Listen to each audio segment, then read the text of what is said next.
किसी ने क्या खूब कहा है कि नमक रोटी खाकर सो जाना, परंतु अपनों के सामने कभी हाथ मत फैलाना, क्योंकि जितना वो देंगे नहीं उससे अधिक वो सुनाएंगे। जब नादान थे तो रोज जिंदगी के मजे लेते थे, जब से समझदार हुए रोज जिंदगी मजे ले रही है। पहले मैं होशियार था, इसीलिए दुनिया बदलने चला था। आज मैं समझदार हूं, इसीलिए खुद को बदल रहा हूं। हालात चाहे जैसे भी हो, शुक्र करना शिकायत करने से हमेशा बेहतर होता है। कभी कभी जिंदगी ऐसे चौराहे पर खड़ा कर देती है जहां एक फैसले की कीमत बहुत बड़ी होती है। परिवर्तन से डरना और संघर्ष से कतराना मनुष्य की सबसे बड़ी कायरता है। जीवन का सबसे बड़ा गुरु वक्त होता है। जो वक्त सिखाता है वह कोई और नहीं सिखा सकता। दोस्तों, कर्म क्या है, आप इसके बारे में जानते हो। दोस्तों, आपने यह तो सुना ही होगा कि अच्छे कर्मों का फल अच्छा ही मिलता है। अगर अच्छे कर्म करोगे तो उसका अच्छा ही परिणाम आपको मिलेगा, और अगर वहीं बुरे कर्म करोगे तो उसका फल और परिणाम आपको बुरा ही मिलेगा। अच्छे कर्म आपको खुशियां देंगे, वही आपके बुरे कर्म आपको दुख ही देंगे और आपकी जिंदगी को नर्क बना देंगे। यहां तक तो सब सही है, लेकिन आपने कर्मों के बारे में यह भी सुना है कि अच्छा इंसान हमेशा दुखी रहता है और वहीं दूसरी ओर बुरा इंसान हमेशा सुखी रहता है। अगर ऐसा है तो अच्छे कर्मों का अच्छा फल कैसे हुआ, बल्कि बुरे कर्मों का अच्छा फल हुआ। आखिर यह कर्मों का सारा खेल क्या है, यह कैसे हमारी जिंदगी को प्रभावित करते हैं। अगर हम यह समझ जाएं कि कर्मों का चक्कर आखिर चलता कैसे है, तो हमें जिंदगी में सुख मिल सकता है, क्योंकि हम सिर्फ वही काम करेंगे जिससे हमें अच्छा फल प्राप्त हो। तो चलिए जानते हैं इस कहानी के माध्यम से कि आखिर कर्मों का खेल है क्या, कर्मों का फल हमें कैसे मिलता है। एक नगर में एक व्यापारी रहता था। वो व्यापारी बहुत धनवान था।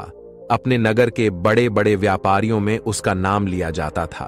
अपने खुद के नगर में भी उसका बहुत नाम था। धीरे धीरे समय बीतता गया। फिर एक दिन उसके घर पुत्र का जन्म हुआ। फिर उस पुत्र के जन्म पर व्यापारी बहुत खुश हुआ। उसने अपने पुत्र का नाम अर्जुन रख दिया। व्यापारी ने सोचा कि अब उसका पुत्र बड़ा होकर उसके कारोबार को संभालेगा और वो अपने नगर का सबसे बड़ा व्यापारी बन जाएगा। उस व्यापारी ने अपने पुत्र का अच्छे से पालन पोषण किया, उसे अच्छे से पढ़ाया लिखाया। समय के साथ साथ अर्जुन अब 22 वर्ष का हो चुका था। उसका पुत्र अर्जुन भी बड़ा होकर अपने पिता के व्यवसाय में मदद करने लगा। पिता अपने पुत्र को ऐसे काम करते देख, अपने काम में सहायता करते देख बहुत प्रसन्न होते हैं। फिर उस व्यापारी ने अपने पुत्र अर्जुन का विवाह एक सुंदर युवती के साथ करवा दिया, जिसका नाम संध्या था। अर्जुन भी बहुत प्रसन्न था। अर्जुन विवाह होने के बाद तो अपने पिता के साथ व्यवसाय में हाथ बटाता रहा। कुछ दिन तो अर्जुन अपने पिता के कारोबार में मदद करता रहा, लेकिन कुछ दिन बाद फिर अचानक ही अर्जुन में कुछ परिवर्तन आने लगे। वो दिन भर अपने दोस्तों के साथ घूमने लगा। धीरे धीरे अर्जुन को एक बहुत बुरी आदत ने जकड़ लिया। वो रोज अपने दोस्तों के साथ जुआ खेलने लगा। अर्जुन ना तो अपने घर आता था और ना ही अपने पिता के व्यवसाय में हाथ बटाता। धीरे धीरे समय गुजर रहा था। समय के साथ अर्जुन के पिता वृद्ध हो गए। वृद्ध होने के कारण उनके पिता व्यापार की देखभाल नहीं कर रहे थे, और अर्जुन तो व्यापार की देखभाल करना तो दूर की बात है, वो तो उनके धन को उड़ा रहा था जो व्यापार से प्राप्त हो रहा था। व्यापार की देखभाल ना होने के कारण धीरे धीरे उसे व्यापार में बहुत नुकसान होने लगा।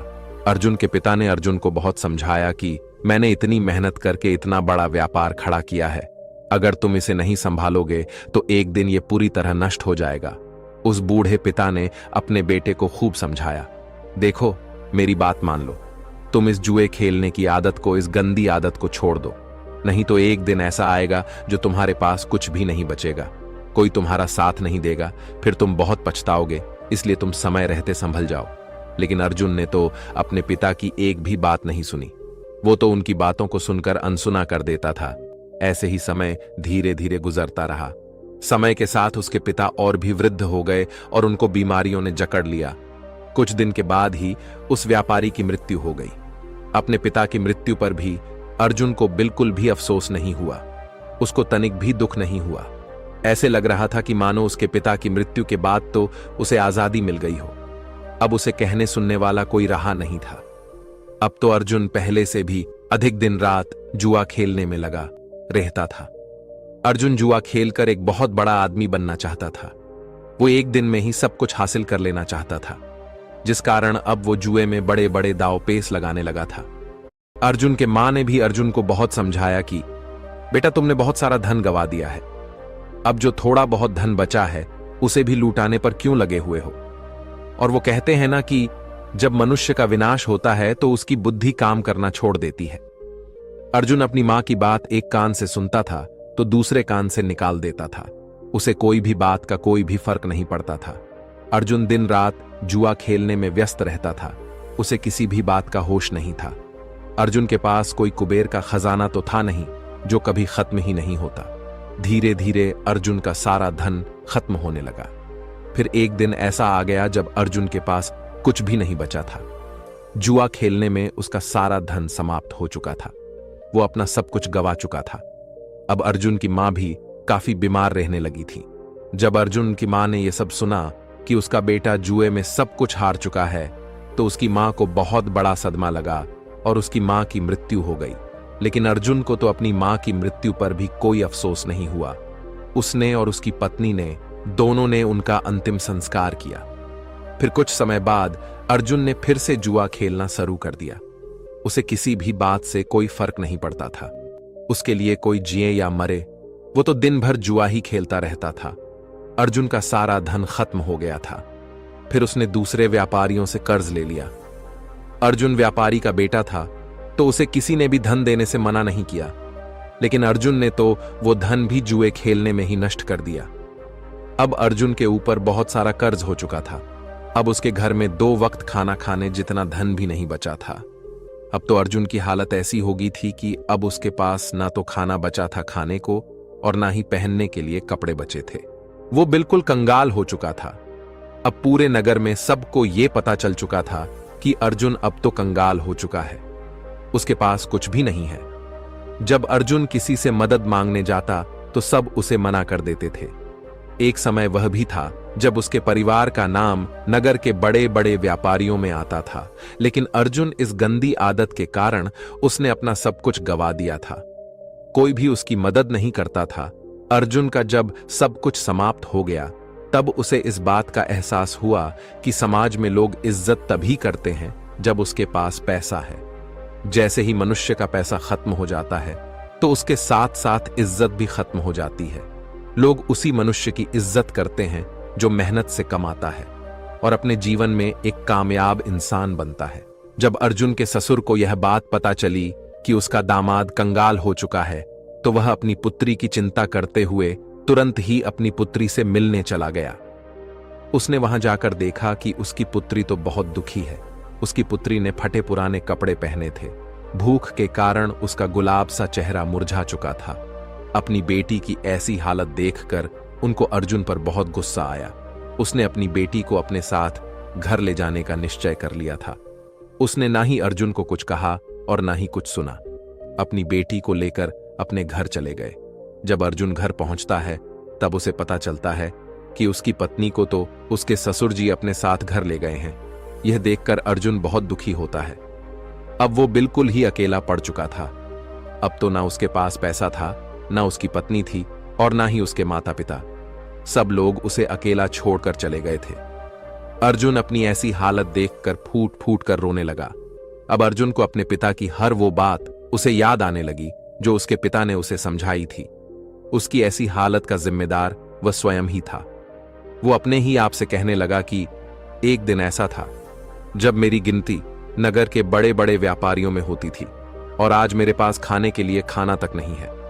मैंने अपने पिता की सारी जमा पूंजी इस जुए में हरा दी है। अब आज के बाद मैं कभी जुआ नहीं खेलूंगा। अब मैं मेहनत करूंगा और अपना खुद का व्यापार फिर से खड़ा करूंगा। यह सोचकर अर्जुन अपने ससुर से मिलने के लिए चला जाता है ताकि वो उनसे कुछ धन उधार ले और अपना व्यवसाय शुरू कर सके। सुबह होते ही वह अपने ससुर से मिलने के लिए निकल पड़ता है। शाम होते होते वह अपने ससुराल के घर तक पहुंच जाता है। ससुराल पहुंचकर वो अपनी हालत को देखकर रोने लगता है। अपने फटे पुराने कपड़ों को देखकर वह सोचता है कि वो अपने ससुराल ऐसे फटे पुराने कपड़ों में तो नहीं जा सकता है। मेरी थोड़ी बहुत तो इज्जत है, जो इज्जत है वो भी चली जाएगी। मैं इस इज्जत को नहीं गवा सकता हूं। मैं साफ सुथरे कपड़े पहनकर ही अपने ससुर से मिलने जाऊंगा। फिर उसे याद आया कि उसके पास पैसे तो है ही नहीं। फिर वो नए कपड़े कहां से खरीदेगा? अगर वो फटे पुराने कपड़ों में ससुराल जाएगा तो उसकी बच्ची खुशी इज्जत भी ऐसे ही खत्म हो जाएगी। यह सब सोचकर वो इधर उधर देखने लगा। उसकी नजर एक कपड़े की दुकान पर जाती है, लेकिन शाम हो जाने के कारण दुकान बंद हो चुकी थी। अर्जुन ने निश्चय किया कि वह सुबह तक इंतजार करेगा। जैसे ही दुकान खुलेगी तो मैं अपने ससुर का नाम लेकर कपड़े खरीद लूंगा, और जब मुझे ससुर जी से पैसे मिल जाएंगे तब मैं इस दुकान वाले को उधर चुका दूंगा। अपने फटे पुराने कपड़ों में ससुराल वालों के घर जाने से अच्छा है कि मैं एक रात इस दुकान के बाहर ही निकाल लूं। यह सब सोचकर अर्जुन उसे कपड़े की दुकान के बाहर ही सो जाता है। रात्रि हो चुकी थी। चारों तरफ सन्नाटा छाया हुआ था। सभी लोग गहरी निंद्रा में सो चुके थे, पर अर्जुन को नींद नहीं आ रही थी। भूखे पेट भला कोई कैसे सो सकता है? अर्जुन भूख के मारे इधर उधर करवटें ले रहा था।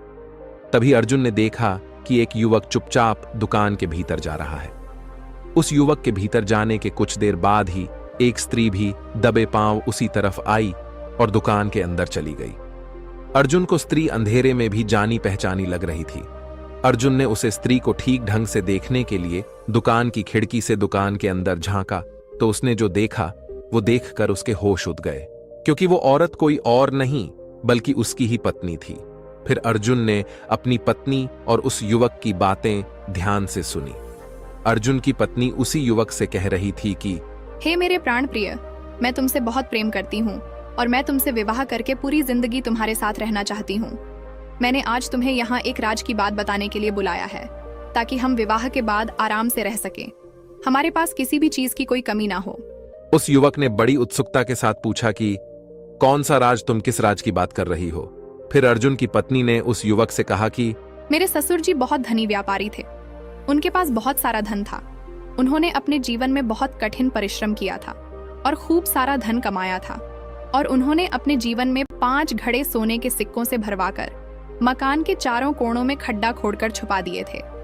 ये काम उन्होंने इसलिए किया था ताकि बुरे समय में उस धन का उपयोग किया जा सके। उन्होंने अपने बेटे को तो उस धन के बारे में कभी नहीं बताया, क्योंकि उनको डर था कि कहीं वो उनका जुआरी बेटा उस धन को भी जुए में न गंवा दे। फिर मेरे ससुर की मृत्यु होने के बाद मेरी सास ने मुझे यह सब बताया था। ये सारी बात सुनकर वह युवक बोला कि अब मुझे क्या करना चाहिए? तुम जैसा कहोगी मैं वैसा ही करूंगा। फिर अर्जुन की पत्नी ने उस युवक से कहा कि तुम जल्दी से मेरे ससुराल जाओ और मेरे मूर्ख पति से वो मकान खरीद लो। वो मकान तुम्हें आसानी से दे देगा, क्योंकि उसने अपनी सारी जमा पूंजी तो जुए में हरा दी है। अब उसके पास कुछ भी नहीं है और उसे पैसों की बहुत जरूरत है। फिर तुम उसे मकान के चारों कोणों की खुदाई करना और उन 5 घड़ों को अपने में कर लेना, जिसके बाद हमें कभी भी धन कमाने की आवश्यकता नहीं पड़ेगी और फिर हम पूरा जीवन खुश रहेंगे। अपनी पत्नी की यह सारी बातें सुनकर कि अर्जुन को गहरा आघात लगा। वो सोचने लगा कि आज मेरी बुरी आदतों के कारण मेरी पत्नी मेरी नहीं है, बल्कि वो पराये पुरुष के साथ है, उसका साथ दे रही है और उससे विवाह करने की योजना बना रही है। लेकिन मैं ऐसा कभी होने नहीं दूंगा। मैं अपनी कमाई हुई दौलत को इस आदमी के हाथों कभी नहीं जाने दूंगा, कभी नहीं जाने दूंगा। माना कि मैं बुरी संगत में पड़ गया था, मुझे सब कुछ समझ में आ गया है। अब मैं अपने पिता की दौलत को इस तरह लूटने नहीं दूंगा। मुझे पता है कि मेरे पिता ने यह दौलत कितनी मेहनत से कमाई थी। यह सब सोचकर अर्जुन तुरंत अपने नगर के लिए निकल जाता है। सुबह होते होते वह अपने घर पहुंच जाता है। घर पहुंचकर वह बिना कोई समय गवाए अपने घर के चारों कोणों की खुदाई करना शुरू कर देता है। खुदाई करने के थोड़ी ही देर बाद उसे वो 5 घड़े मिल जाते हैं, जिसे देखकर अर्जुन बहुत खुश हो जाता है और अपने पिता को धन्यवाद करता है। फिर वो उन चारों कोणों से सोने के सिक्कों को निकल लेता है और उन घड़ों में कोयला भरकर वापस उसी जगह पर रख देता है। इसके बाद अर्जुन अपनी पत्नी के प्रेमी का इंतजार करता है। कुछ दिनों के बाद उसकी पत्नी का प्रेमी उसके घर आता है। वह उसके घर आकर उसे बोलता है कि मैंने सुना है कि तुमने अपना सब कुछ गवा दिया है, पर तुम्हें पैसों की बहुत आवश्यकता है। तुम मुझे यह अपना घर बेच दो, क्योंकि मुझे इस नगर में अपना व्यवसाय शुरू करना है। मुझे घर की जरूरत है और तुम्हें पैसों की तुम्हें पैसे मिल जाएंगे और मुझे घर, इससे हम दोनों की जरूरतें पूरी हो जाएंगी। अर्जुन तो इसी मौके के इंतजार में था। उसे उस आदमी की सारी योजना पहले से ही पता थी। उसने तुरंत अपना मकान उसे बेच दिया और फिर अर्जुन मकान बेचने से मिली रकम और सोने के सिक्कों को लेकर दूसरे नगर को चला गया ताकि वह वहां जाकर अपना व्यवसाय शुरू कर सके। वहां पहुंचकर अर्जुन ने अपना व्यापार शुरू कर दिया। शुरू में उसे बहुत कठिनाई हुई। उसने खूब मेहनत की और अपने आप को बुरी आदतों से दूर रखा। व्यापार में कभी कभी थोड़ी थोड़ी ऊंच नीच हो जाती थी, लेकिन उसने सब कुछ संभाल लिया। आखिर वो भी व्यापारी का ही बेटा था। उसे व्यापार के बारे में सारी जानकारी थी। धीरे धीरे अर्जुन का व्यापार चल पड़ा। थोड़े से दिनों में ही उसने बहुत सारा धन कमा लिया। फिर उस नगर में रहने वाले एक सेठ की नजर अर्जुन पर पड़ती है। सेठ ने अर्जुन को देखकर यह सोचा कि यह युवक बहुत बड़ा मेहनती है। इसने इतने कम दिनों में अपने व्यापार को बुलंदियों पर पहुंचा दिया है। मैं अपनी बेटी की शादी इस युवक से कर देता हूं।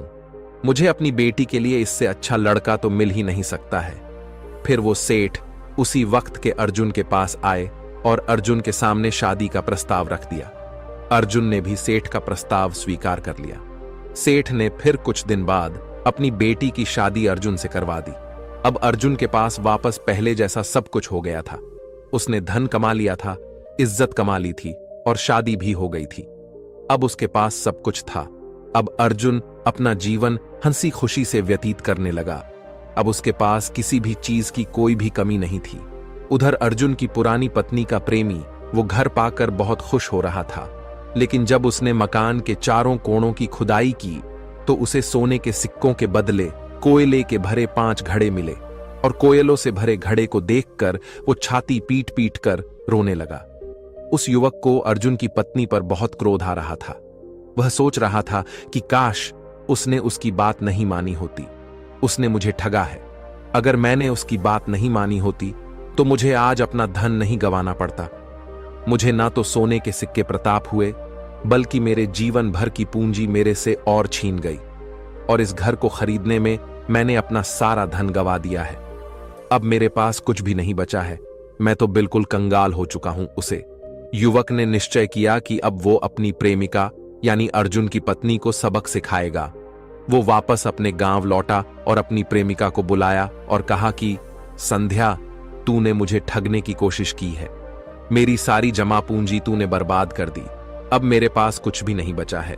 तूने क्या कहा था कि उन घड़ों में सोने के सिक्के मिलेंगे, पर उन घड़ों में तो कोयले हैं। तुमने मुझे बर्बाद कर दिया, मुझे कहीं का नहीं छोड़ा। मैंने तुम्हारे ऊपर विश्वास कैसे कर लिया था। तूने मेरी जिंदगी बर्बाद कर दी है। अब तू देख मैं तेरा क्या हाल करता हूं। अब तू किसी को मुंह दिखाने लायक नहीं रहेगी।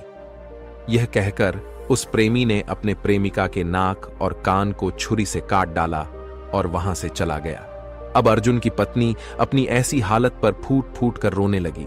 वो इतनी बदसूरत हो गई थी कि अब वह अपने आप को कांच में देख ले तो खुद से खुद ही डर जाए। अपनी ऐसी हालत की जिम्मेदार वो खुद ही थी। अब वो जीवन भर इसके लिए प्रस्तावा करती रहेगी कि काश उसने ऐसा नहीं किया होता। लेकिन अब जो हो गया सो हो गया। बीते हुए कल को हम वापस नहीं ला सकते हैं। बस बीता हुआ कल हमें कुछ सिखा कर जाता है। उधर अर्जुन ने अपनी गलती से पहले ही सीख लिया था कि बुरे कर्म करोगे तो परिणाम तो बुरा ही प्राप्त होगा, पर अगर अच्छे कर्म करोगे, परिश्रम और निष्ठापूर्वक जीवन निर्वाह करोगे, तभी हमें अच्छा परिणाम प्राप्त होगा। हमारा जीवन तभी खुशियों से भरेगा। किसी ने सत्य ही कहा है कि परिश्रम और लगन से ही कार्य करने पर हम जीवन में सफलता प्राप्त कर सकते हैं। बुरे कार्य करके हमें असफलता ही प्राप्त होगी। तो देखा दोस्तों, जब तक अर्जुन बुरे कर्म कर रहा था, जुए में अपना सब कुछ गवा रहा था, उसको उसके कर्मों के हिसाब से बुरा फल मिल रहा था। लेकिन फिर बाद में ऐसे ही उसे यह एहसास